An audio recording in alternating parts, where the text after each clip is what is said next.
Welcome to the AI Research Roundup. I'm Alex. An exciting paper trending on Hugging Face, published just 2 days ago on June 18, 2026, tackles a major challenge in how we evaluate artificial intelligence coding skills.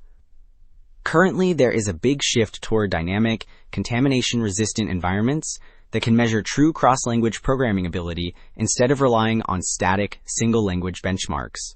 This paper, titled Multi-LCB, Extending Live Code Bench to Multiple Programming Languages, introduces a rigorous new framework to evaluate models across 12 different platforms. The key finding is that a model's high performance in Python is actually an unreliable proxy for its overall coding skills, as performance drops significantly when moving to other systems. And as we will see, looking at the specific error patterns across different compilers reveals some highly unexpected weaknesses in even the strongest models. And for those interested in the implementation, the authors have shared their code on GitHub. Figure 1 illustrates the pipeline of Multi-LCB, which reformats coding tasks to be completely language agnostic. This means rather than using complex function signatures, the framework standardizes everything into standard input and standard output format, where programs simply read and write plain text. In the upper track, natural language prompts guide the model to write code.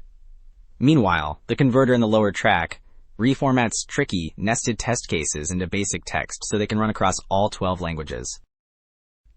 Figure 2 displays the performance of the top 10 models on these 12 languages using the pass-at-1 metric, which measures the percentage of correct code solutions generated on the very first try.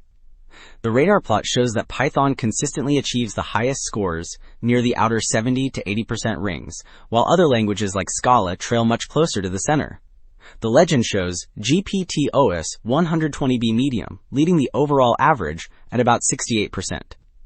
Interestingly, even though QN3235B thinking has strong Python capabilities, other models like DeepSeek R1 outperform it on several target languages, including Go and Rust.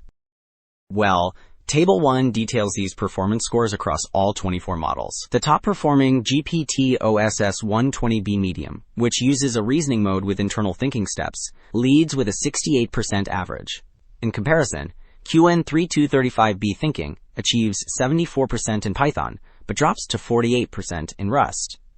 This gap is important because it reveals how heavily these systems bias toward Python.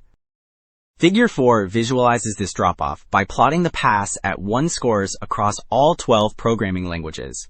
Python, highlighted with the blue box, leads with the highest average score of about 48%. Moving across the graph, Java and C++ form a strong second tier, while Scala sits at the very bottom with an average score of just 28%. This steady decline highlights the significant challenge models face when working outside their primary language of Python. Figure 3 highlights the Python bias by plotting each model's Python performance directly against its average across all 12 languages. In this scatter plot, a dashed diagonal line represents equal performance between Python and other languages. Since almost every model lies well above this line, we can see a clear preference for Python. For instance, the OpenRSNNMT model achieves over 60% on Python. However, its performance drops to just 20% on average across the remaining languages. Ultimately, Multi-LCB demonstrates that relying solely on Python evaluations hides major gaps in true multilingual coding competence. Expanding our benchmarks is crucial for building robust, general-purpose software assistants. And that's a wrap. I'm Alex from the AI Research Roundup. Thanks for tuning in.